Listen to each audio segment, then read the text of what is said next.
Hello, everybody, and welcome to this episode of Canines Talking Sense. I'm your host, Cameron Ford. Welcome to this episode where I get to sit down and talk to somebody who I had met more than a few years ago now, thanks to COVID and everything else, taking time away from it. But I would like to welcome Kate Graham from Katalyst Kennels to the show. Kate, thank you for coming on. Thank you so much for having me. I'm excited to be here. So, like I was saying, we crossed paths. Gosh, what was it? 3 years ago? Oh, it had to. Yeah, right before COVID. Yeah. And the fun part was you had brought a litter of puppies out, and I was doing a very impromptu puppy cognition examination with those pups you had brought out there. And it's funny, some of those actually turned out and found good working places and things like that. It was just fun to I didn't have anything with me to do a typical one, but we were still able to see some cool things out of it when we did that. Absolutely. No, that was a great opportunity to be able to get that litter out there and see some of how, some of the little differences between puppies, some different ways that they thought. And then, seeing them as they've grown up. And I think at least one of those has returned to you for cognition testing since that little charger dog that Janie had. So, interesting seeing them all grown up now and how a lot of those things have really held true as they've developed. Absolutely. Well, I know you're known in a lot of different circles, whether it be I have people that I come across in nose work, search and rescue, and so forth. But for those who don't know who you are in your kennel, tell us a little bit about you and how you got to where you're at today. Yeah, so I own Katalyst Kennels. We breed Labradors mostly for activities. And so my focus on labs is creating a lab that is first and foremost built to be an effective detection asset, and a dog that can work with the resilience, stamina, determination that is needed to be able to be an effective asset in a police department, in a federal agency, or in the SAR world. As a secondary focus, we do some dogs that focus a little bit better on some of the sport activities like nose work, agility, some competition obedience. And those dogs we do select sometimes from our detection litters. We also have a couple dogs that will breed from slightly different pedigrees to use for those more team-oriented sports. I started... let's see, our oldest lab is almost 11 now. So I started in labs by accident, essentially. So I grew up in the show dog world, showing dogs in conformation, competition obedience, agility, rally, some hunt test things, all of the activities there. Was not going to go to college, was going to potentially go off and either be a professional handler in the conformation world or get into training more for some of the sports, but did not see how college would really fit in the scheme of the dog activities that I was so involved in already. I ended up being convinced to go to SUNY Cobleskill, which at that time did not have a formal canine program, but did have Dr. Steve McKenzie there teaching, who was a NAPWADA master trainer who passed a few years ago. And Doc McKenzie encouraged me to go there, encouraged me to join the program. I started out going just for my associates, was going to get just that degree and leave. I was almost done with my associates, and in an effort to get me to stay for my bachelor's, Doc bribed me with helping raise some lab puppies for green detection dogs.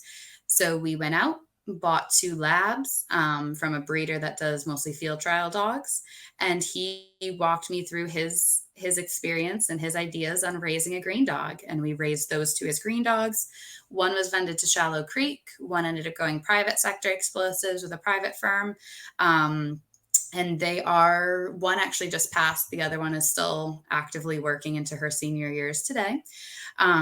So throughout that, I ended up staying for my bachelor's. I got a bachelor's in, at that point, animal science with a canine concentration and a genetics minor.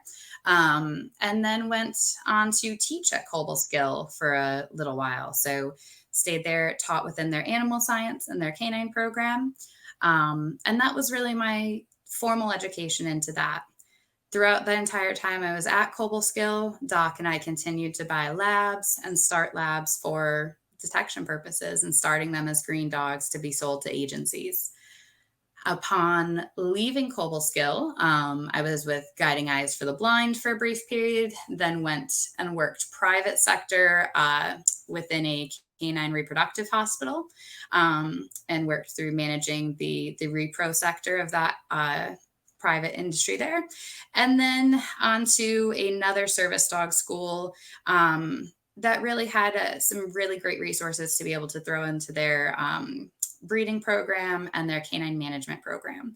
So I was director of canine wellness at that service dog school, and within that scope worked through picking our breeding pairs, monitoring and managing the genetics in that program, looking and conducting behavioral assessments on some of our younger dogs up until about their graduation to determine whether we were meeting our behavioral goals through breeding or whether we were falling short in certain areas, and starting to identify problems that way. We were able to use estimated breeding values within that program. And so looking at the EBV system that Guiding Eyes had developed and then was adopted by one of the breeding consortiums within the service dog schools. And so looking at behaviors in a very quantitative, objective way within a large span of dogs in a closed colony, which can give us some really interesting insights into genetics. Yeah. And then, yes, my most recent move is let's say just earlier this year, bought a large training and kennel facility that kind of fell into my lap a little bit through an odd system of events. And we have gotten that up and running. I have left the service dog school and am now taking Katalyst in a little different direction. And we're starting to expand what we're doing with our lab program. And also we're doing some stuff now on the pet side too. Yeah, to say you know a little bit about this stuff is an understatement. You have definitely put in your work. And for the listeners there, if you lost audio for a second, that was me hitting a wrong button when you started talking, but I had you right back within a second or two, so you were good. But wow, you have put in the work, and with one of the coolest guys who I got to meet too earlier on in my career, Doc McKenzie. He actually helped me understand there's the things that we think we know versus what the dogs are really doing. And in tracking and detection was a couple of those things where I got an enlightening conversation with him. Actually, it was a whole group of us. He had come out to International Canine Conference back when Bob Eden was doing stuff, and he would go out there with Bob Eden. And anyway, so he was one of those people that I respected and knew had a lot of information. So the fact that you got to go spend even obviously quite a bit of time and learn with him says a lot to what I know your background is now, and the information that you're able to provide to others. So, I mean, my hat's off to you for that hard work that you've done to get to where you're at now, for sure. No, thank you. It's been, I couldn't have chosen a better way to, develop all these things, and spending all of the time with Doc was phenomenal, especially at a period of time where he was so open with sharing information. His physical health allowed him to still do all of those things. I mean, we spent mornings on the tracking field and afternoons working detection, and just very interesting thought processes from him about how we can move away from conventional ideas, and we can be creative in the training as long as it is sound and as long as we're using a data-driven approach and seeing the results that we need. Because there were lots of things. I mean, even when we look at outing a dog, he was one of the earlier proponents of a 2-toy out when it was not normally how it was done at that point in time. And so he was constantly kind of pushing that envelope and continuing to expand through new ideas, and was a phenomenal teacher in that he let me stumble through things to figure out the right answer quite often. He was not one that would show you the way. He would guide you along the path and let you kind of figure it out for yourself, which is a phenomenal approach and was really effective. So he was a wonderful asset. And he was so dedicated to setting up that canine program at Cobleskill, which has continued on now that he's passed with Kyle McCraith heading it. And it's doing some really great things. We actually have a couple Cobleskill interns working for us right now to finish up Nice. their degree. And the students they're putting out are phenomenal, and they're really doing a good job giving these kids a quality education into all of the foundations of dog training, giving them some good hands-on experience. It's a good thing. Yeah. So obviously you're a breeder of Labradors for those that, didn't know. The Obviously the Labrador history of genetics comes from, like what you mentioned, a lot of the hunting field world. And as you started developing, let me ask this question first. How many, or what would be a percentage of the dogs that you produce now end up in a detection type home or work environment? It's a good question. So we are at this point we don't do that many litters a year. We do 2 to 3 litters a year. We do keep back a good majority of those puppies for the projects that we ourselves are raising dogs for. Any of the puppies that we sell at this point are going into either search and rescue or sport. At this point, with the dogs that we are producing consistently, even the ones that may not look quite driven enough for professional detection or not independent enough or may lack some amount of confidence somewhere or may show some nerve in the traditional pet home typically still aren't thriving. They need something to do. So those dogs, we are very careful and often growing up, continuing to see how we can support them. And then we found nose work to be a great outlet for a lot of those dogs to go into. Some that are a little more handler focused thrive in things like agility or rally obedience or something like that, where they are a pet, but they have something they are dedicated to doing and a task they can really grab onto and do. So at this point, about, let's see, 2/3 of the litters we're doing are going to professional detection. And then about 1/3 of those puppies are going sport and some of our wilderness search and rescue. Yeah, that's, you know, pretty good diverse background for a lot of the dogs that, again, it's about utilizing their nose in detection of some form or another. What would you say? So, as you guys started selecting dogs to do for breeding, and to, go for the goal of producing these detection dogs, what were things that you guys looked at? Because again, like you said, you're pulling from genetically the hunting community or the field trial community. What were the important things that you guys are looking at genetically that said, okay, these are qualities that are important to us. Um, Now we have to reproduce this with the male and the female that we've chosen for this. What were the important things that you guys wanted to have as you did this? And then now, what is it, the same things you're looking for now, or has it evolved and changed? No, that's a great question. So I think the first thing we need to look at is, are the lines that we're pulling from lines that have been rewarded for the qualities we would like in detection work? A lot of our labs come from field trial hunt tests, whether it's HRC or AKC hunt test lines. And when we look at those sports and what those sports are actually rewarding, we see that some of those things can be great assets for us in the detection world, and other things are probably not as desired. So, and even within timeframes, the games can change. So, a lot of our dogs come from field trial lines, and I will say I'm particular to, and my preference is field trial dogs from a certain era.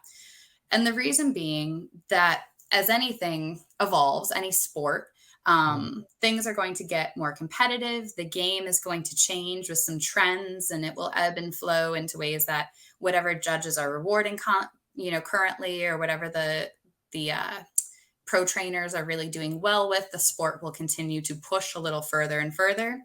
Field trials are a competitive sport. Only a couple of dogs in that trial, and it could be an 80 dog trial, only a couple are going home with points that weekend. The rest are Mhm. going home with naught. So in order to test those dogs and really weed out who's going to be the winners from the ones that are going home with no points, trials are going to push those boundaries further and further. And just as training develops, as different methods come up, judges are going to be influenced by that, and the setups for that trial are going to evolve. No field trial is laid out and set up the exact same way. There are parameters, Mhm. but there's no hard and fast. You have to do one mark here and one mark here and one mark to the left that's retired. And there's no hard and fast parameters that of things that have to be in the test. So a Mm. judge is able to design their own test for that weekend. Now, currently, field trials are rewarding, and I was talking to a pro this week. Actually, we had a great conversation about how he was saying field trials are becoming far more cerebral. Mhm. So the field trials from the even say the 90s, which was well before I was in the game, but going back and talking to a lot of those old pros, things that were getting rewarded, the marks were very, very long. They had several environmental factors. You needed a dog that had a ton of confidence and a ton of grit to continue running to go get that bird, because they were marks that were designed to test confidence and to test Yeah. determination. Um, and they just wanted to see basically how far and how fast and how tough that dog could be to run out there and get that. Things that were not emphasized as highly were blind control. So in any of our retriever games, there are things called blinds, which are birds that are planted out. The dog does not see where they have been put. The handler knows. The handler has to direct that dog to that bird. Mhm. And so it has to be a game of directional control. The dog has to be able to listen to the handler's directions. They are not supposed to wind the bird or get scent of the bird and go chase Mhm. it in. They are supposed to follow that handler's cues to be directed straight to it. Um, in older eras of field trials, there was not as much emphasis on a really clean blind. If that dog winded it at the end, if it was a little bit messy or the dog fought the handler a little bit but got through it, you were still okay. In Yeah. the current era of field trials, in order to win and get your points, that dog needs to be a pinpoint blind dog. That dog needs to be extremely under control, extremely biddable to the handler. They cannot wind that bird. There's a lot of emphasis on a really clean blind now. So, those are things. If I'm looking at a dog who might give me a little bit more screw you, I wind the bird and I'm Mm. going to go get it, Yep. versus a dog who says, yes, I know where that bird is, but I'm going to follow your very precise directions and wait until you get me all the way there to get it. There's some preferences that we can pull from. Sure. I prefer the more independent, screw you, it's there, I'm going Mhm. dog. Mhm. Um, and for detection, that's worked very well for me. I do not want the dog that goes, yeah, I know it's there, but I think it might be wrong, or I need to wait for your permission. Yep. And so there are certain trends that have been bred in. And anytime we see the game evolve, breeding patterns will evolve also. Yep. Because the dogs who win in trials that require a lot more thinking, a lot more teamwork, a lot more bidability towards the handler, those dogs that win are the dogs that are going to get bred. And Yep. those qualities are going to get passed down. And so now we have slightly more biddable dogs, slightly more under control dogs, slightly more handler sensitive dogs, because that's what the current trials are rewarding. And it's great for the field trial world. Mhm. Maybe not great for detection stuff, or maybe not exactly what we'd like for detection stuff. Yeah. And so just because we see these dogs that are winning all of these venues, we have to realize, is that venue rewarding the things that we want rewarded?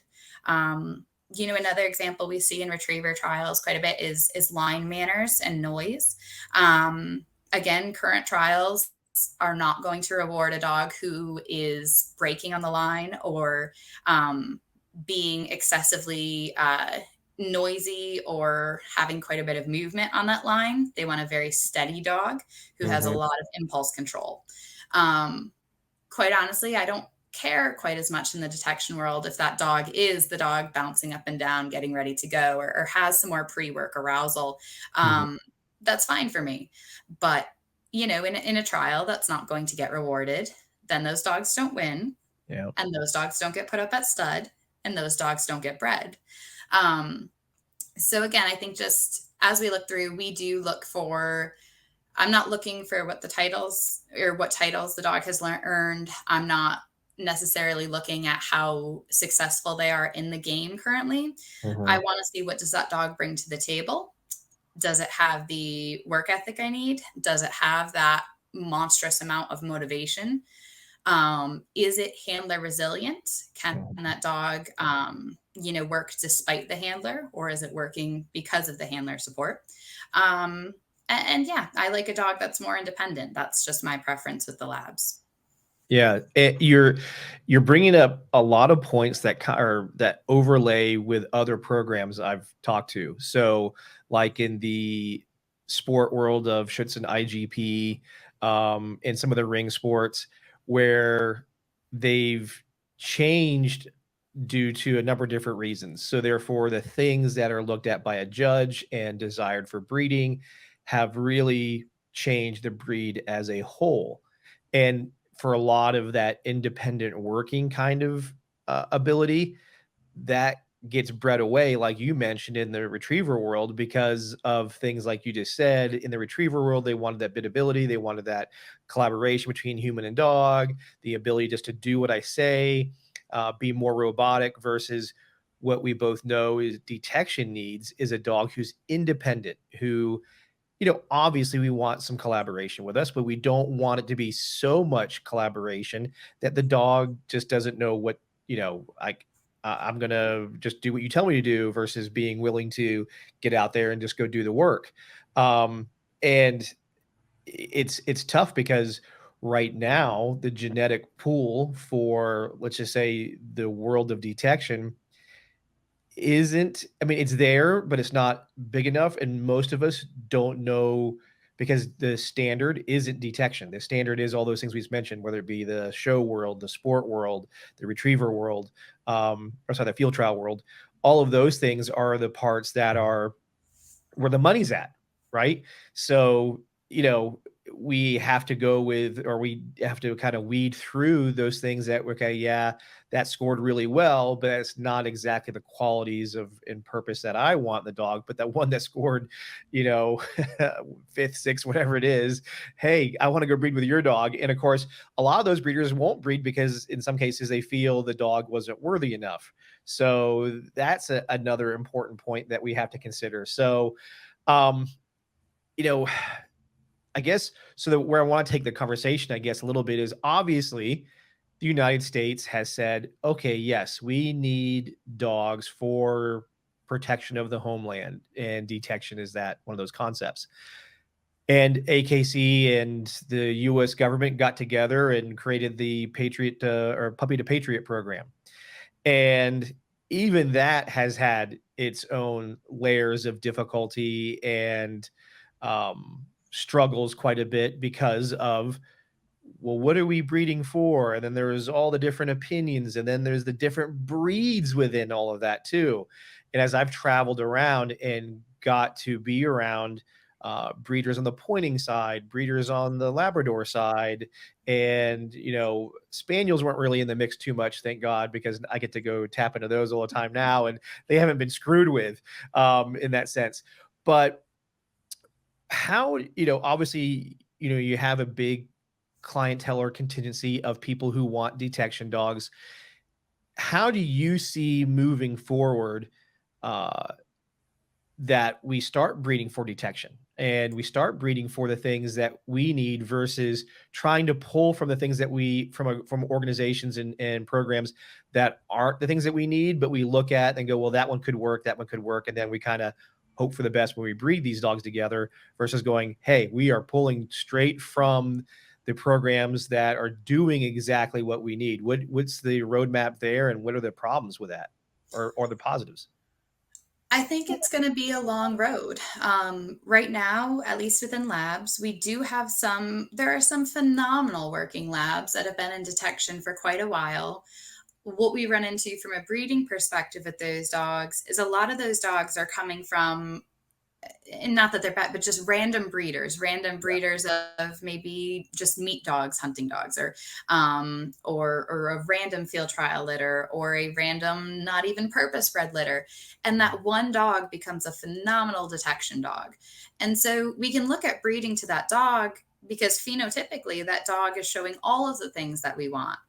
But when we're looking at that breadth of pedigree, we see that the parents didn't do crap towards what we'd like. None of the siblings are doing that. They're all living in pet homes happily. And you do start to wonder, okay, is it really that this dog genetically is the package that we need? Or is it just that phenotypically, and, all of those right switches have been turned on. The handler did a beautiful job with development. They really were able to raise that puppy up, and almost it's a fluke. And so we do worry about, is that going to produce consistently the traits that we like? Or is this dog going to be an inconsistent producer because he might be wonderful, but the genetics behind him really are not supporting the task that we're looking for? I think as we get into that roadmap of what's going to let us get into breeding more detection dogs focused on that specific task, we need to look at the way currently that we handle our intact dogs and the way that we place our dogs into detection careers. Yeah. So we have, or the vast majority of my breeding dogs, males and females, are out with handlers working. And we utilize a lot of SAR cadaver handlers for our breeding bitches for basically the purpose of, it is a recovery mission at that point. Most of those people are on teams with multiple cadaver dogs. If I need that bitch to come back for a litter and be here for 3 months and it's out of work for 3 months, it's a recovery. So it's not it's an emergency, but it's someone else can pick up the slack in a couple hours if you weren't there to respond immediately. So that's worked really well from the female side for us. It lets those dogs go out and work, because the dogs that I'm looking to keep back as breeding bitches are not dogs that I could place into a pet home and say, hey, you can be in a pet home and just use for breeding. We're breeding them because they're great working animals and they need a job. And I can't give that many breeding bitches a job in my own life and my own house. That's not functional. But if we put them out with handlers that are willing to let them be bred, and the dog gets to go have a great career, we can see that, yes, this dog really was the working dog that we thought it was. It's able to do the job. That helps us make more educated breeding decisions. The dog gets to go with a handler, and it just helps us be able to keep a greater diversity of breeding animals still intact.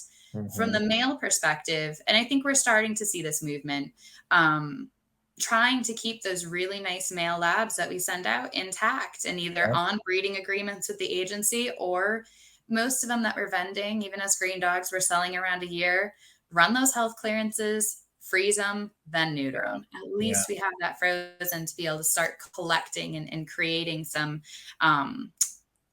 type of storage of more genetic diversity there. And I think if more breeders start getting into that and realizing there are paths and ways that, yes, I do not have that many dogs myself. We don't do that many litters, but we have a great number of breeding dogs because they're all dispersed through the community and through handlers in our community. It's worked very nicely for us.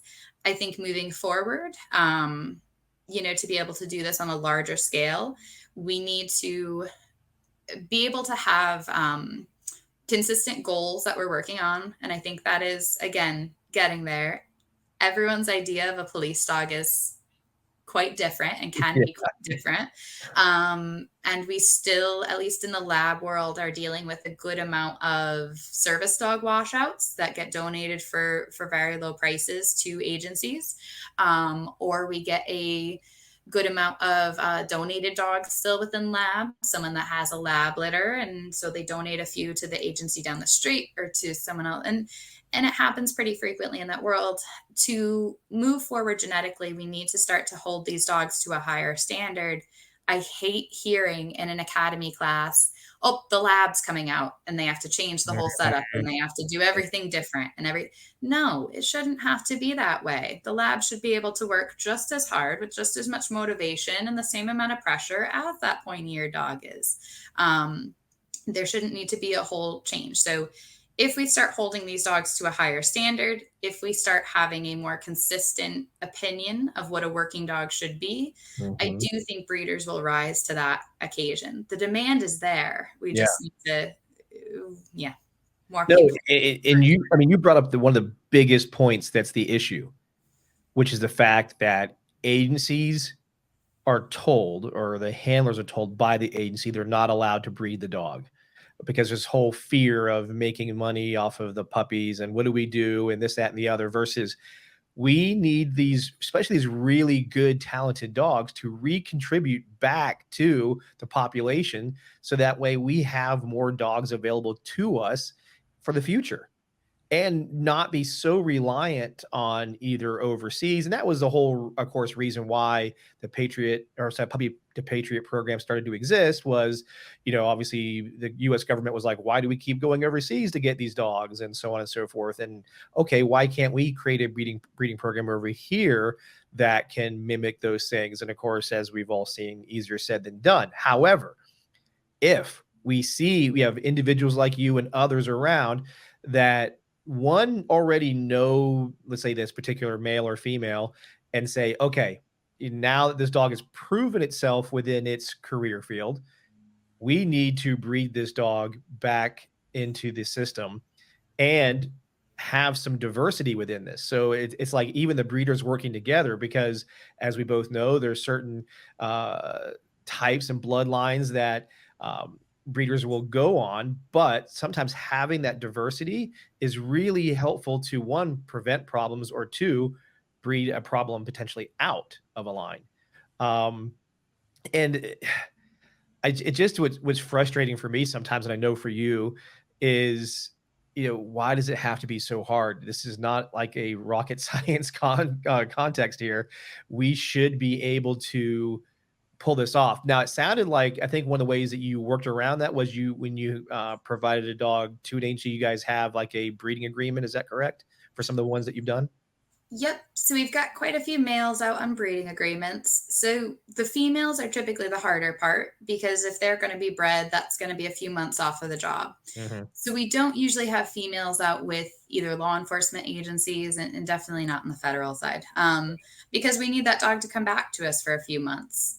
I don't want that handler raising the litter. I want them raised the way we want to raise them. So that's going to involve that dog coming back to me for typically the last few weeks of its pregnancy, and then through weaning. So it's almost 3 months.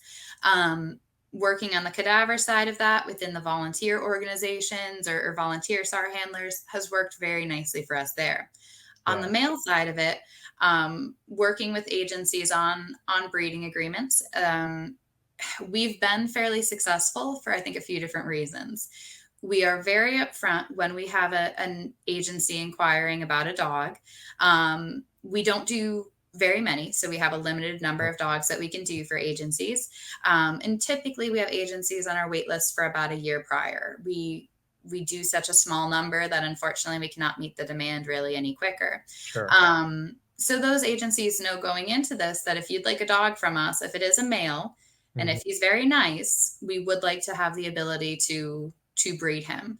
And what's involved with that, we do not have to do natural breedings. Typically, when we say we don't have to do natural breedings, for whatever reason, the agency is all of a sudden far more into it. I'm not sure if it's a stigma thing or if it's a whatever.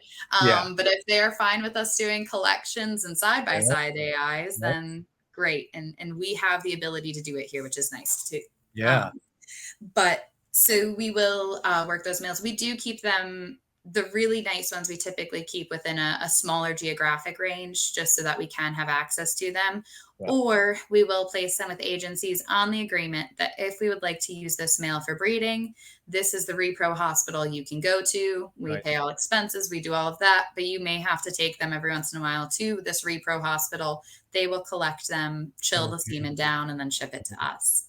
Now, within that, again, we've been very lucky because we're very upfront through the process that yes, if you'd like this boy, then this is just part of what goes along with it. Hmm. We try to keep enough boys, and we always tell you we're not going to abuse it. You're not going to be having to do this every month, Yeah. but maybe a couple times throughout that dog's lifetime, this is how it's going to have to get done.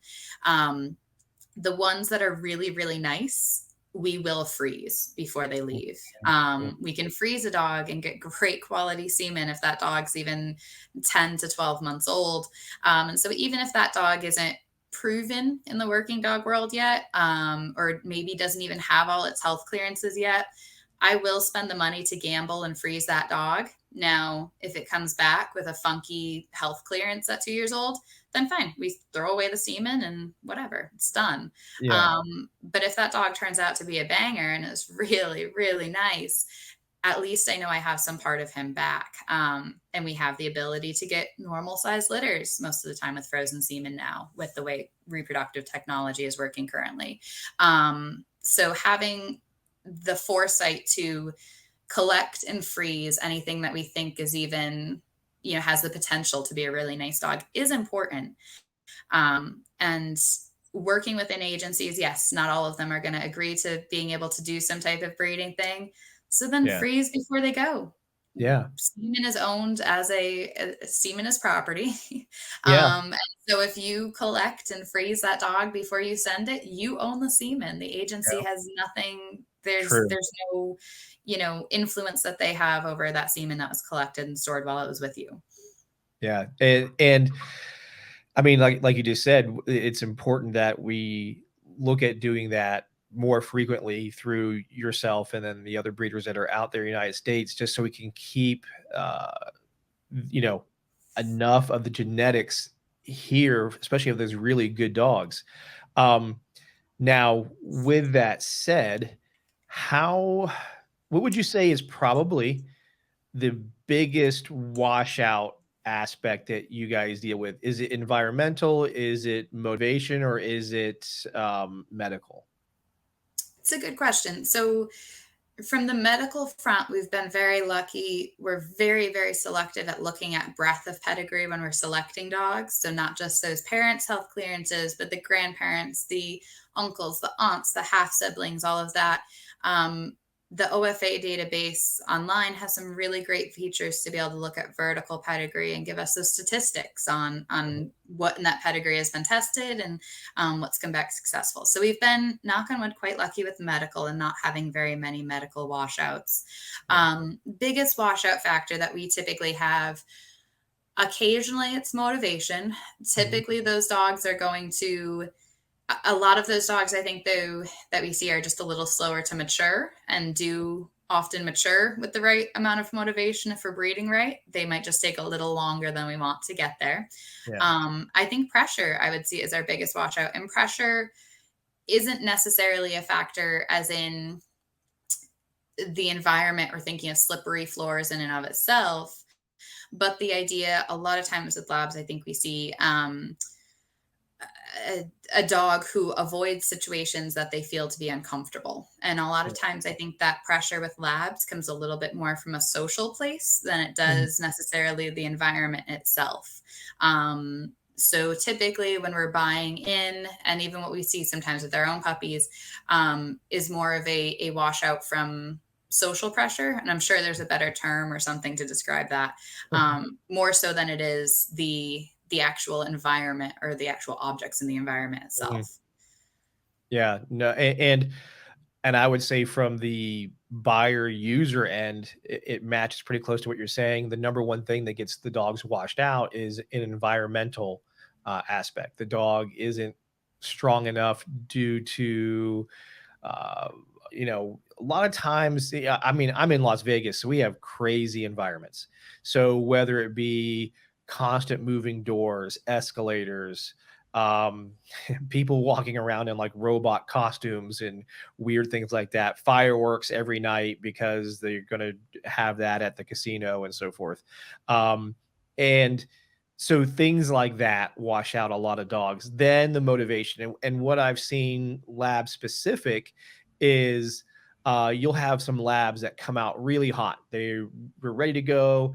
And then all of a sudden, when it becomes work, when we're now going, 5-10 minutes of something, in this case, search work, the dogs start petering out, and you can do things to like try to attempt to remotivate them. But they're like, yeah, no, I had more fun when this was real quick and easy. But now I have to do this for 5, 10, 20, 30 minutes or whatever. I'm not so into it, which brings me back to that point you made about uh, how years ago in that field trial community, they looked for that, what I would call perseverance, that dogs that could go really far out, be really independent, deal with crazy environments to get to the retrieve. And now that's not the same. But those type of dogs would go. There were, the closest I describe as like those Malinois type Labradors that would just go until they fell down. Now, of course, we don't want that extreme either, because those are hard to manage and hard to live with, which means their success rate, obviously, in detection sometimes drops quite a bit because the handlers just have a hard time managing that much independence and pushiness, and they're not, I would call, the most effective searchers for the things in the typical detection dog world. Search and rescue, yeah, maybe when you're doing acres, but a handler who's doing cars and doing rooms, a dog that just wants to get out and go crazy, is harder to deal with. And what's kind of funny is the spaniel world is very similar right now, because they're not popular, as far as, at least in most regions of the United States, they're not popular yet. Out here, out west where I'm at, they're more popular. And we have those dogs that are still that hardier style evaluation. They're pushed really hard through some very difficult type testing, and then those that are breeding are really strong dogs. And uh, the working side, that when I get them, I want to do detection, I actually have to teach the dog some breaks, in a sense. I have to like slow them down a little bit. And I am able to do this because I'm doing it as a puppy. It's super hard when that dog already started its life in those developmental ages from, let's say, 8 weeks all the way up to, let's say, 8, 9 months old. And then the hunter realized, okay, not what I want. Let's see if it works for you. So I look at things and go, oh, yeah, I really like this. But then there's so much of that, I would call, what's the best word I want to use, where they're just really energetic and they just want to go run around. We call them spaniel loops. They just go, woo, they run around because that's exactly what they're designed to do, is go flush the birds. So that is so hardwired in them by that point. It's a little bit harder to manage them. It's a little bit harder to get them to be more detailed searchers, but their nose is really good. So it's like a catch-22. Do I allow this dog to be really high energy and search like crazy everywhere? Or do I try to slow this down and manage it? And some are receptive to this. Some are biddable, like you said, and some of them are not. So bringing it back into that lab category, it's now the labs are almost, the pendulum went back the other way. So biddable, so much collaboration. And I've seen that a lot in the assistance dog world. They have very established breeding programs. It works a lot like what you're saying earlier. There's a lot of controls in place. They breed certain ones, but they can also, I think, absorb the levels of dogs that wash out, where I would say, comparatively speaking to a professional breeder like yourself, those things aren't as easy. One, you're not a nonprofit, so you can't just keep doing that. Two, you have to find homes for the ones that aren't going to be workers. And we deal with the overpopulation of dogs that are out there. Labs, of course, make life a little bit easier than a Malinois breeder who has to try to find the right home for a Malinois. But with that said, even a dog that doesn't make it as a detection dog could still be too much for the average pet owner. So I'll let you kind of expand upon those things I just said there. Absolutely. No, and when we look at washouts, again, I'm in labs, so I do have an easier time than any of our pointier, breeders that way. But still, when we look at service dog washouts, those dogs that are washing out typically are washing out for house manner issues or environmental issues. But everything, how they've been raised, how they've been bred, they are bred to have an off switch. They are bred to be a lower energy, very nice pleasant dog to be around. That's been a huge emphasis of that breeding. So those dogs typically go on to be phenomenal pets because, yes, they might have a few issues or kinks that need to work out, but the basis is that dog is a pleasant dog to live with. I don't focus quite as much on a pleasant dog to live with. I don't care quite as much about that, as long as it's manageable. Mm-hmm. So we do run into an issue sometimes where we see a dog that, needing to find a home for. We need to find something that's going to be active and give that dog still a task because they've got a brain that's still quite busy and needs to do things, and they'll get themselves into trouble without proper mental and physical stimulation. And to, expand on the point you were talking about earlier, those dogs that kind of come out really strong out of the gate and then peter out with the work. I think we see that a ton in labs, and it's, in my opinion, due to a little bit of a either misunderstanding or misguided belief when we look at arousal versus motivation or drive. Yes. We've got a lot of labs, and particularly I'm seeing quite a few from people that have just started breeding for detection. A lot of labs that are really high arousal, but probably only like middle of the road, even sometimes to the lower end on actual motivation. They come out really hot. They look really, fancy right from the start. But the work that they're doing isn't necessarily efficient. The work that they're doing is not purposeful. A lot of those dogs will spin and bark or do random dumb shit because they're just doing stuff. I prefer, and I think I'm big on selecting for a dog. He may not look super flashy, he may not look right just sitting there, but I want that dog to work with a ton of intensity, a ton of motivation, be extremely purposeful in what it does. And I think those are the dogs where you get into where they become so addicted to the work that it doesn't matter if it's rep 15 and it's hot and they're doing the same drill over and over again. They're addicted to it. They need to do the thing, and the job is really what's so motivating.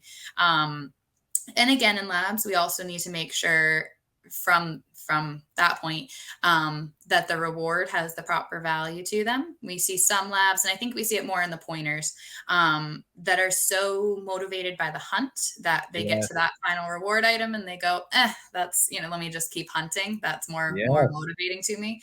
And we see that here and there in labs. So I need a dog that is working for its reward item, is working for its toy, above all else, but that really thrives on that work that requires to get there. And one of those dogs that we put a challenge in front of them and they rise up to it. Some of you can see they like it the harder it gets. They like having that push. And those are the dogs I think that really are effective assets and successful in the detection world. Yeah, no, you definitely brought up a point I see all the time. And that is the handlers that get those dogs that love to hunt.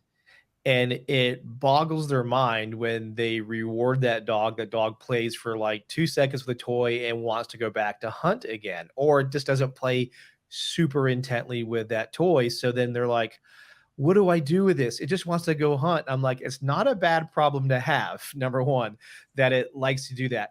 We need to be adaptable to that dog and understand how to use that. Now, I'm like you. I do like a dog that does want some play interaction with me and with that toy. That's, a motivational aspect I really like in the dogs. But like you said, especially with the pointers, I would say they're probably the highest I see it with frequency wise. Labs and spaniels are about, to me, pretty close to the same on a given day. You could have one stronger than the other one. I'd probably push maybe a little bit to the spaniel side that just love to hunt. But with that said, I mean, heck, if you love to hunt and then tell me you found it and then we play and you want to keep hunting, I'm not going to complain. It does go against the norm of what so many of us are used to because we've been told over and over again through all those generations of trainers and handlers, this is what you want, this is what you need, this is what it should look like. And as the population of Labradors being the most popular detection breed started getting overused and not enough of them available, then they started looking at other breeds. And then these other breeds, like the pointers, didn't have the population behind them or the genetics diversity behind them to handle the demand that the detection dog world put on it. Then we started seeing these other things come up, which was, a lot of dogs thrown together to breed, and we get qualities that were weird and things like that. Yeah, no, that was a great point, because I see that so much more frequently these days. Or people ask me as a trainer when I'm doing my lectures, hey, what do I do with a dog that just loves to hunt? So, you know, getting back to it, which is, it does depend on the dog in front of me, how predominant that feature is, and does it interfere with its ability to do the job I want to do. If it loves to keep finding hides and keep working, I don't have a problem with it. And usually those dogs are the ones that will search 20, 30 minutes and not give a crap. They're just like, yep, I'll keep going. I don't have to make the find. And that, again, boggles a handler's mind, because a lot of teams train for their odors they put out, and they want to go run through hide to hide to hide. And a dog that wants to just keep hunting makes the gears grind on them a little bit as trainers, so, and handlers. But and I want to circle to something a little different, but on the same kind of realm. So in the Labrador world, there's the pointing Labradors. Talk a little bit about that, because that's its own subset. I mean, we could spend so much time talking about some of the genetics and some of the cool stuff, but I want to also kind of highlight some of the things that I know listeners want to hear about. So talk about the pointing labs. What's the story behind them? And are you seeing a increase in these dogs, or this type of genetic line out there more frequently now because of detection? No, it's a good, very good question. And I think we're seeing more and more of them. Now, full disclosure, my background is not within the pointing labs. I have not dabbled much within that world.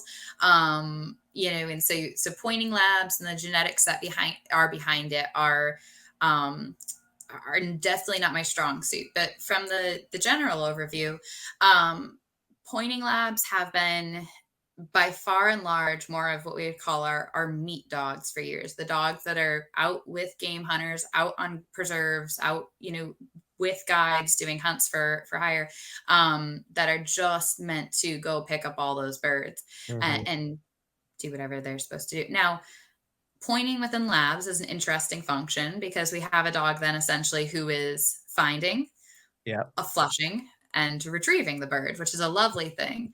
And my dog that I upland hunt with is not a pointing lab, but he points, and he is steady to point, and then it's a wonderful thing. And I will say, I've gotten more birds hunting behind that dog that points. It's a great thing that way. And I love it. And he has passed that trait on to his offspring. A lot of the pointing labs came from traditional field trial lines, and it was a trait that was seen, identified, selected for, and now has become stronger throughout those generations. Now, within the pointing labs, we get into a few interesting things. Anytime that we pick out one specific trait to select for and breed for, we have to be careful that we're still keeping the dog as a whole. And so sometimes within certain subsets of a breed, because we've strongly selected for just that one trait, we may lose some other pieces of what makes the lab, or we may not be emphasizing as highly the whole dog. So it's wonderful that they can point, but if the environmental stability is not there, or the health testing has not been paid quite as much attention to, because we've just cared mostly about this really strong point, we can run into some issues. Now, from my experiences with the pointing labs, I will say I do like a lot of the things that they're bringing to the table. And I think I like most the fact that we are looking at a dog who the tasks that they are doing are probably most closely resembling the detection tasks that I'm asking a dog to do. They are using their nose. They are going out and locating a bird. There is not nearly as much emphasis on running a blind. It's not, doesn't matter, or visually marking. So the traits that we're looking for from the detection world are being emphasized a little more highly.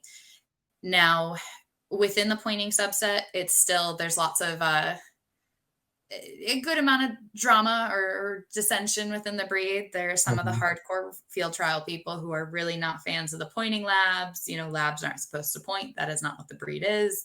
And back and forth that way. It's Again, we need to look at the sports or the activities that are rewarding the dogs that are closest to what we would like as a detection dog. And I think those pointing things bring a lot to the table.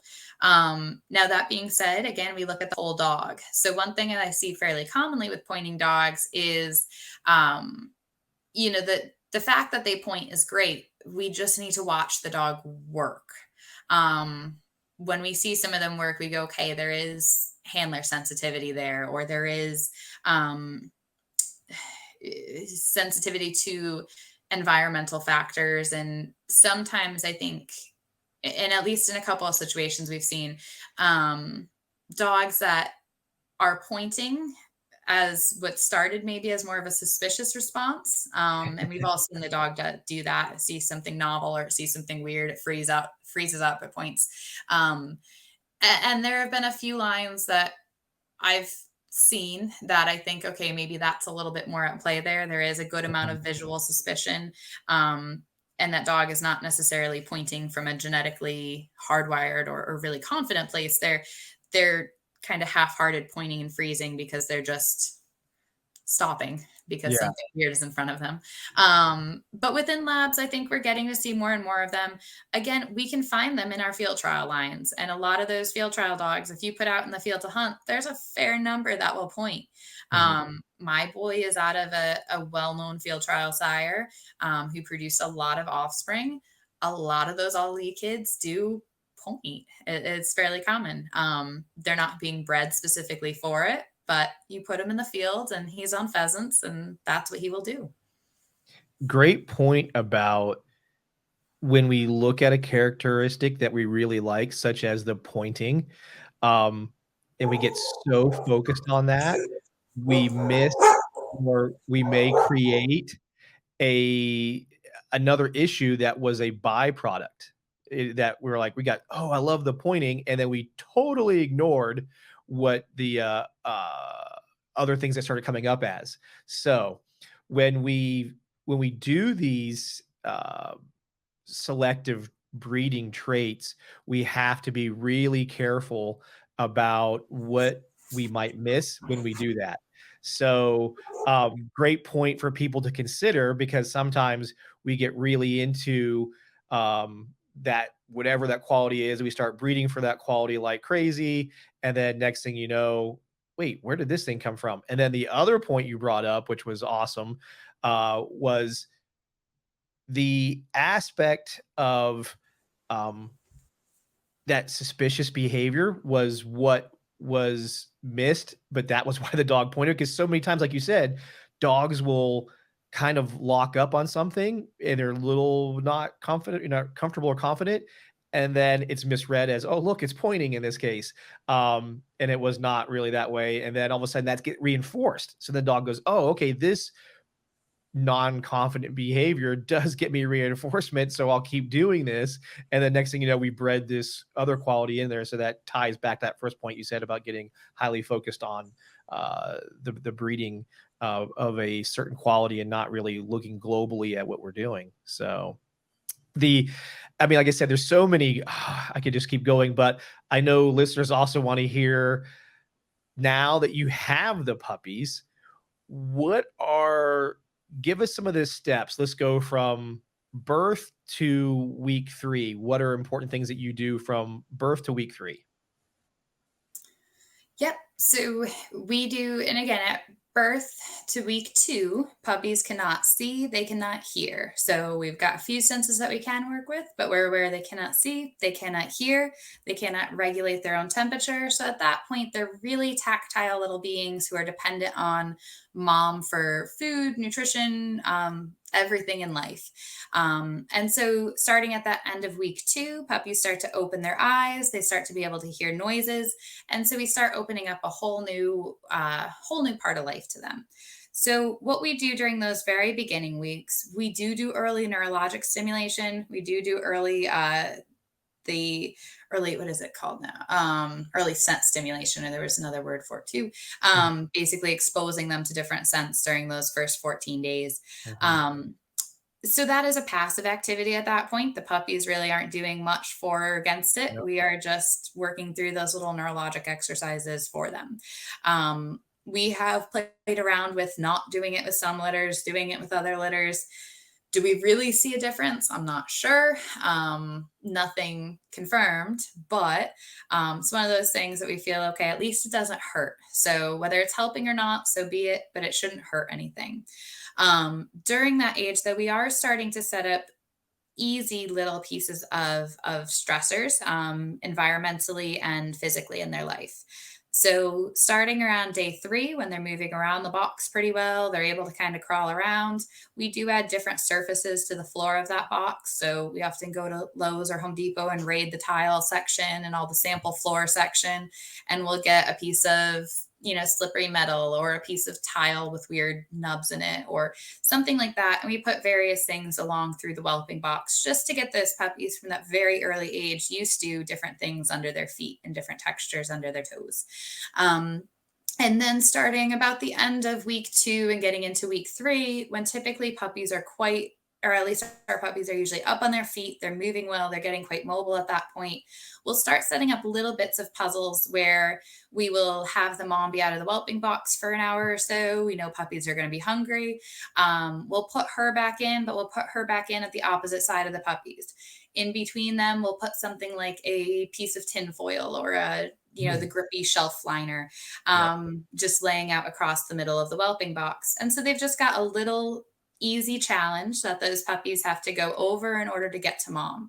So we're just starting to build that idea of, you do sometimes have to move through pressure in order to get to your reward.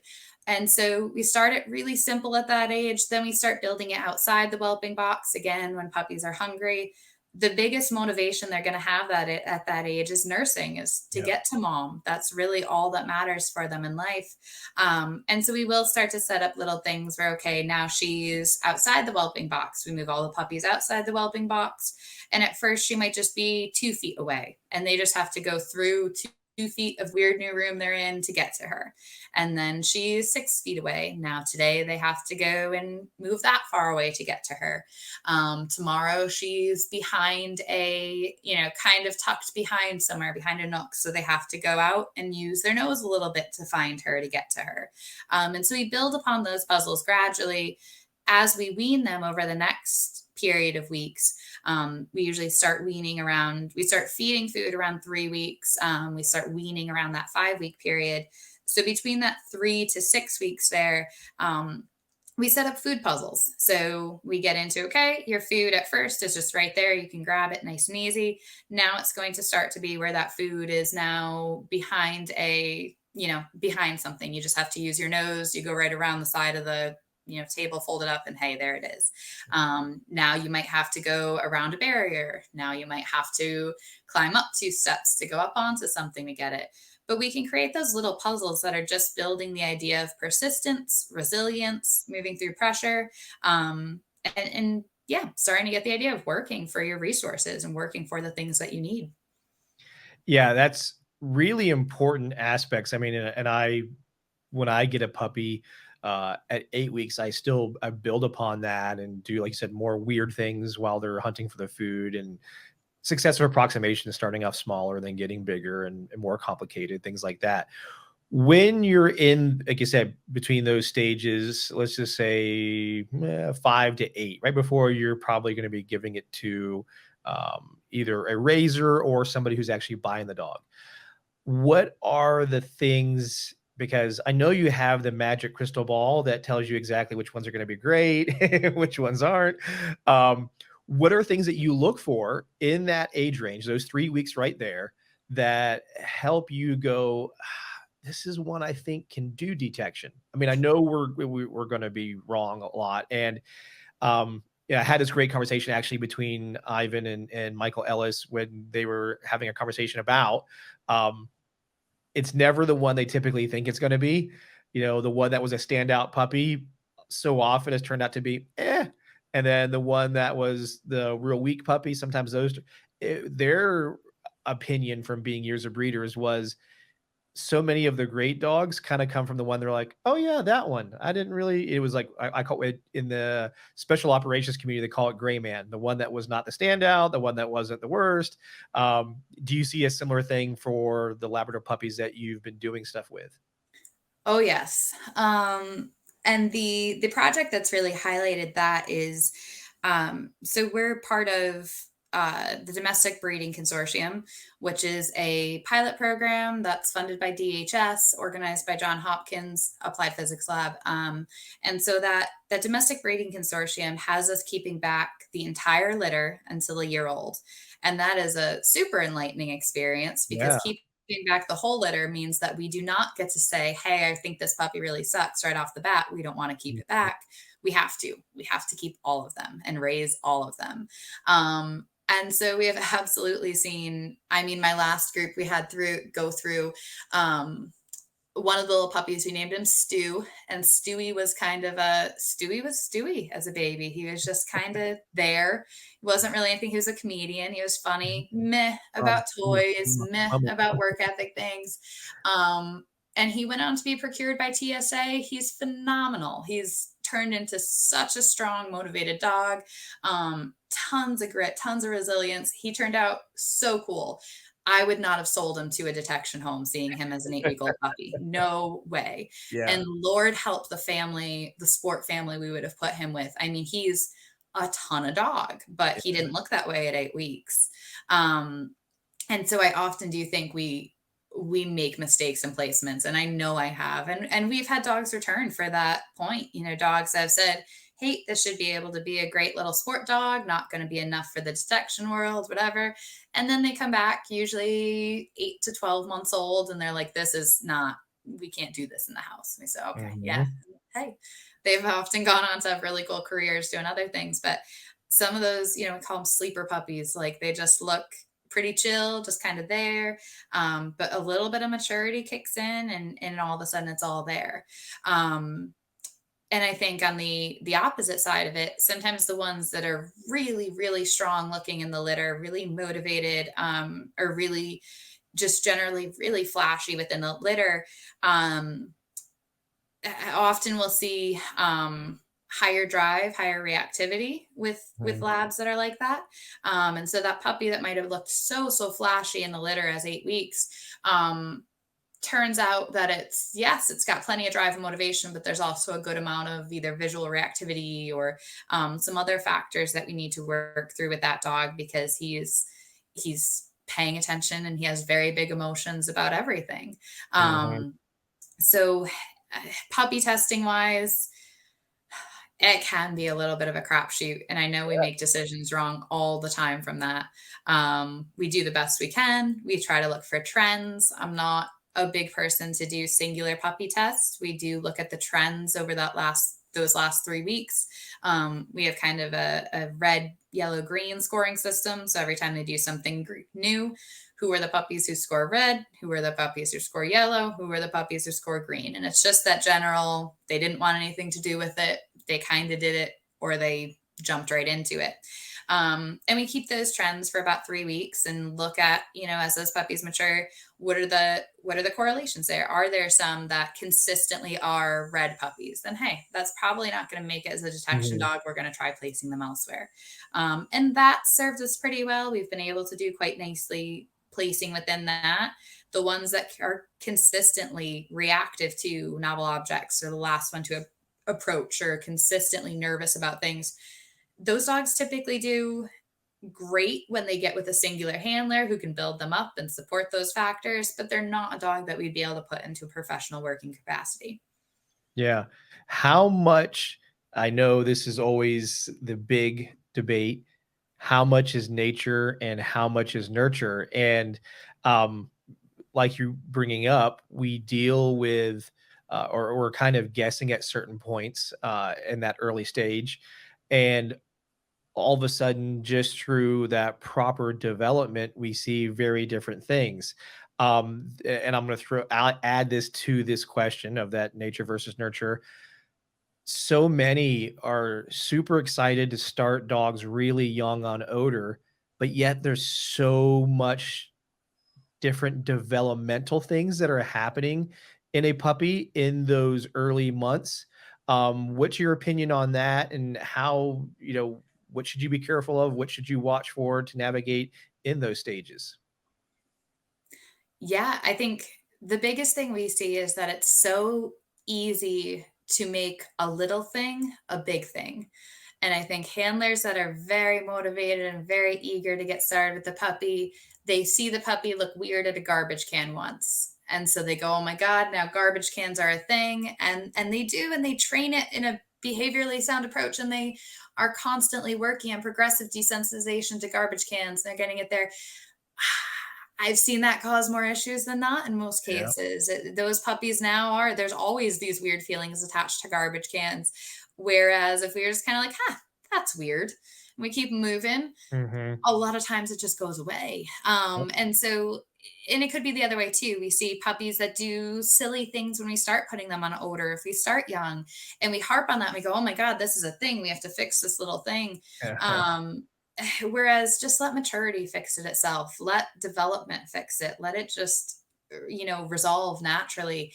I think is often the better approach. And so we've looked at, again, through raising the whole litter, I think has been the most enlightening piece. And even through looking at the service dog schools. So I worked at two different types of service dog schools. I worked at a service dog school that did all of our dogs in prison and were prison raised dogs.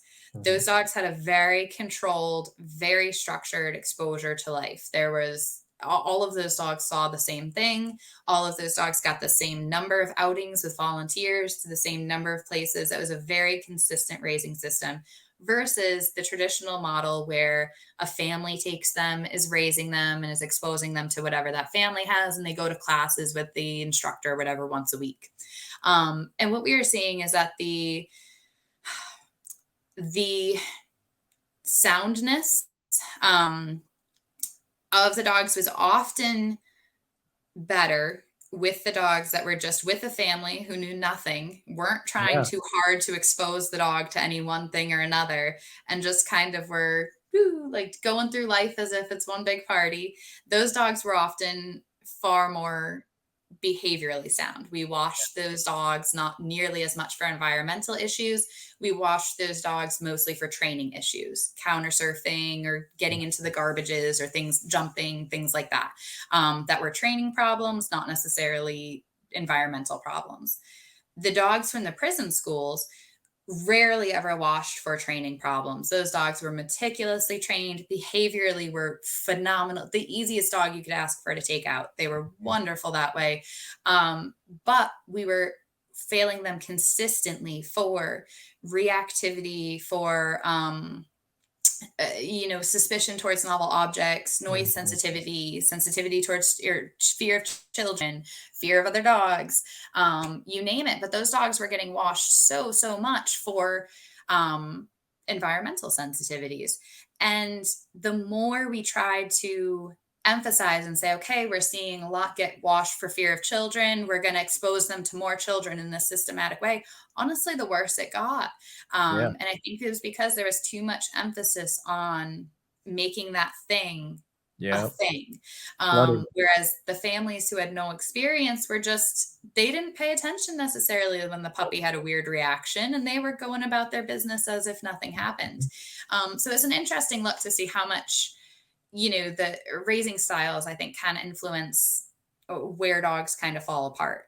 And I do think letting them grow up, letting them be puppies, letting them figure it all out, letting them do their dumb puppy shit. And, I think that's important. I think we need to do it. Yeah, I couldn't say it better myself. You know, what happens to us that are diehard dog loving people that really want to work our dogs is we have a hard time controlling ourselves of like, well, I want to do this and I want to do that. And I read this article and this person said to do this. And then, and my God, the poor puppy never really gets to be that puppy and go through puppy things. And just like you said, that puppy put in with an environment with somebody who doesn't know any of those things just to gets to be a puppy gets to really develop nicely and more well-rounded, because exactly what you said, the minute that the dog person sees the one thing they didn't like, then it turns into the focus. And it's like, I joke around, called like picking the scab. They're like, now you've got a scar because you wouldn't stop picking the scab. And we have to be understanding that there's not a rush. And just because you can doesn't mean you should. And it's not a race. Um, it's tough. What's crazy is that, on the professional side, most professional handlers don't get their dogs, other than search and rescue, get their dogs as puppy. Most of those get their dogs at a year old. So the dog is usually past some of those things. Now, what I am seeing more frequently now is because of the growth of the sport detection programs, when people are getting these puppies, it is they get a puppy and they're like, okay, so do you think I can get an NW1 by 10 weeks old? And you're like, wait a second, slow down. Let the puppy, and I'm exaggerating there. But the aspect is they want to go as fast as they can. Um, and again, it falls into that just because you can doesn't mean you should. Some dogs obviously can handle that, other dogs not as much. And then lo and behold, the issue you have is more created than would have been there had you just kind of let the dog do its thing and go about whatever your training was going to be at a pace that worked for that dog, more so than in our head what our goal was. Like, I want to show the world how awesome this dog is because I really love it. I picked it out. Kate picked it out for me before I got there. Said, this is the one, and I'm going to show how amazing this dog is. And we could have just been, yeah, and performed even better maybe when we hit 10 months old or a year old, slowing it down. So, I think we get the better of ourselves with that excitement sometimes. And the points that we're bringing up is be patient. And some of those issues we deal with, sometimes we have to point the finger back at ourselves as we create it because we were too, for lack of a better term, neurotic about like, oh, there was this thing and we saw this thing. And, I don't want people to think my dog is bad on, trash cans, like you said, or fire hydrants or what have you. And it's crazy, in this same kind of conversation right here. And tell me if you see the same thing, because I'm just curious, because I haven't really talked to anybody about this. So in the past year, I've done spaniels and labs from puppies. What I have seen is there is definitely predictable. There is that term fear period where the dogs are kind of adjusting and things like that. What I have seen though is it seems like females enter this stage a little earlier before the males do. The males do a little later, which then throws you off unless you've seen it enough times. Um, does that specific part kind of match what you've seen where females kind of develop a little bit sooner and see some of these things faster than the males do? Then all of a sudden the males who seem rock solid, all of a sudden, like at 8 months old, are like showing weird stuff. Absolutely. Actually, I was having this conversation with someone who has a young dog from me this week. So a young dog that I bought in, vended out. And so, yeah, he was like, I think it's early for this dog to be hitting a fear period, but she seems weird with noises. And I said, all right, has she seemed weird with noises up until now? Nope, she's been rock solid. I said, put it away because Yeah. it's a fear period. And it does. I think the females tend to hit them earlier and a little bit more specifically than the males do, in that they will focus on that specific thing or one specific thing that is odd. In my experience, the males tend to hit those fear periods a little later, and it doesn't look like as specific of a fear. It looks like just a generalized, everything is kind of off and odd. And those fear periods, absolutely. Oftentimes, if we just put it away for 2 weeks or 3 weeks and say, hey, let's revisit it later on, you go and revisit it later on, and the dog goes, huh, that never bothered me. Like Yeah. it's nothing was ever wrong. Whereas I liked that picking the scab analogy. When we pick that scab, we are going to create an issue, and something that otherwise would not have been a problem, we will make into a problem. And I have had multiple dogs that have had to wash because of their razor. Their razor has thought they were doing the correct thing and that they saw Mhm. something odd with the dog. They harped on it. They really obsessed over it. They made it into a thing. And now that continues to crop up throughout the dog's development, and we have to wash them out for that. So oftentimes it's really hard to sit back and say, hey, we're not going to set up this situation. We're not going to try to replicate this situation. But I think oftentimes that's really the best. uh, Don't make it a problem until it is actually a problem. We can just let it be, let it sit. Once is a fluke. So Yeah. And each dog goes through that stage at a different length of time too. Some get over things pretty quickly. Other ones, it's like it could last a month or two, oh yeah. and then all of a sudden, like you said, wait a second, a week ago or 2 weeks ago, fire hydrants freaked you out. Now you don't care. And before they didn't care. Yep. So, but and I've been there, I felt it where I've looked at the dog and go, okay, why do you not like this now? And it's only because I've done enough of the young dog raising. I now take the approach like you mentioned, which is I'm going to sit back, let the dog, I'm not going to go into flooding because so many people want to flood that problem. And then, like you said, that problem becomes worse. I let them kind of examine it. If they're not cool with it, we move on. And it's not the end of the world because obviously, if it's sound genetically and I'm still doing the important aspects of raising it, this thing will get passed. I might try to do occasionally, like when I see the dog's comfortable enough, hey, let's go hang out and eat near this thing. Or again, it's so dog dependent. I can't even really honestly give you good sound advice, but the dog will show you what you can and can't do. And you do have to be careful about flooding because I had been in those shoes before. I've done it. Even still, my trainers will look at me sometimes. I'll throw the dog. I'm like, they'll be fine. They're like, but that's overwhelming. And I'm like, and I have to slow myself down and go, okay, yeah, I guess they could be right. I should do it, in a more thoughtful way versus like being the typical guy, like, the strong will survive. They'll figure it out. And I'll throw them out there into something. But yeah, so this is just good information for those that are in the, looking at raising a dog or in the stage right now, raising one, is I can't stress enough that let that dog go through those developmental stages, from that when you get that dog 8 weeks until like 8 months. I don't really start, I do developmental games just like we both said, search games, play games, environmental communication, little things like that. I don't push it, and it's always at my dog's pace, not at what I think it has to do by X amount a week kind of thing. And last thing I'll bring up, which kind of ties into this, is that intelligence aspect, that mental flexibility. Have you done or does John Hopkins or whatever you get? Do you guys do any of the puppy cognition stuff through like the Emily Bray had put out? I'm just curious if you guys have looked into that. How much have you? So the testing that they do, and I would, it's a great conversation for Carrie Medenbauer and a lot of the team working with John Hopkins there that's developing and designing those tests is similar to a lot of the cognition type testing. So there are some basically unsolvable problem like box type things that we do with the dogs. There is a heavier emphasis on looking at environmental stability at that younger age, which is not nearly as cognition based, but is just looking at those environmental factors there. And so I think it's a useful test, and it will be useful again with any of these things. The more we continue to kind of research and look along. Now, I will say as a subset for these dogs as compared to, let's say, labs that are not bred for work, labs that are bred for show or just generally for pet. I mean, we have created in some way, definitely some kind of either mental tick or trying to think of how to describe it.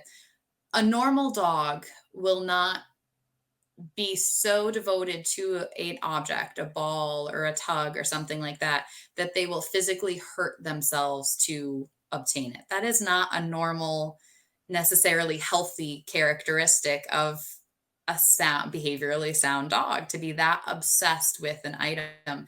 And so, even when we were talking about puppy things, when we turn on, I think, some of those obsessions too young or we focus too much on them, I again, it's we're creating dogs that have, or we're breeding for dogs that have an odd brain, who are far more obsessed and singularly focused than is really normal. And so if we try to bring out those things too young and we try to encourage those things too young, I think we can end up with a really weird dog on our hands. And I've seen it where we just the dog is so unbalanced and so obsessed in life with this thing that it cannot function at all. And yes, this dog could be a wonderful working asset, but may not be able to live normally. And so, or we create all kinds of other inadvertent problems because of it. And so, if the genetics are right, we've bred that dog to have the motivation it needs. Great. We don't need to turn it on until the dog's got the maturity to be able to handle it a little bit better. We don't need to, encourage a toddler to have OCD. That's Yeah. not No. necessary. So anyways, but yes, back to the cognition stuff. The testing we do does look through some of those basic problems. It looks through a little bit less how that dog is interacting with the handler. And that's something that may end up being, looked at later on. There are certain traits that we're evaluating throughout to look at handler engagement. So just how often does that dog look back towards the handler as it's solving other exercises. But for the most part, the evaluations that they're looking at are environmentally focused and based. Yeah. Yeah, we'll have to talk once we off camera or off the podcast. But so Natalie, the trainer that works with me, has done a lot of with the puppy cognition and making some adjustments based on the things that, of course, that we need. We had a trainer here for a little while, Lily Strasberg. She actually was part of the initial cognition aspect at Duke University, and then went over to Auburn and did all the MRI studies and things like that. And she gave some input as well. So I'll have to share that with you and some of the things that we do. And then heck, maybe even go up to your place when you have a litter of puppies and do a puppy cognition seminar or something like that. But anyway, yeah, it's super cool to watch because you have a possibility. I had to stress the possibility part of it. Seeing what the dog scores, memory or inference based, and that's where we've categorized it as dogs that are stronger in memory or dogs that are stronger in inference. In that 8-week to 14, 16-week stage, you have a opportunity to strengthen one side or the other, depending, because they're so malleable at that time. Does it always work out? No, but it's your only window where you have an opportunity to build something on a dog. So, but that's, like I said, it's a whole, and we need more puppies to do this with, honestly, to see more of this data. Now, I know, like I said, Dr. Emily Cohen, she's Bray, she's over at CCI up in Santa Rosa, and she does a lot of this. But again, for her side, it's focused heavily on that collaborative aspect because it's for the assistance dog program. So they're looking for that, where I'm looking for the opposite. I'm looking for, like you, that independent type dog, the dog that's a problem solver, not so mentally stimulated that it's not mentally flexible. So yeah, it's some cool stuff that we'll have to get into more. Well, I hear my dogs going crazy in the background now. They're all like, "Come let me out." So it ends up being a good time too. We could keep going and going, and I'm sure I will have you back on again so we can go deeper into this. I have some ideas I want to go over with you, so that way most of this community can keep learning from you, because you have so much good information, such a good background. I think it needs to be heard by a lot more people than probably what you've had been doing, only because you're so busy doing what you're doing. So I understand the time aspect. So Kate, thank you so much for coming on here and sharing a lot of this information for us. I'm really, really appreciative of it. So I'm gonna give my little Thank you audience so much for you. Thank you so much for having me on. And I really appreciate this opportunity to talk. And I think, yeah, there's so much, I have to learn from everyone that's on your podcast, from everyone in the detection community. And only through us all collaborating together is this going to start to move towards a more feasible domestic supply of dogs. So yeah.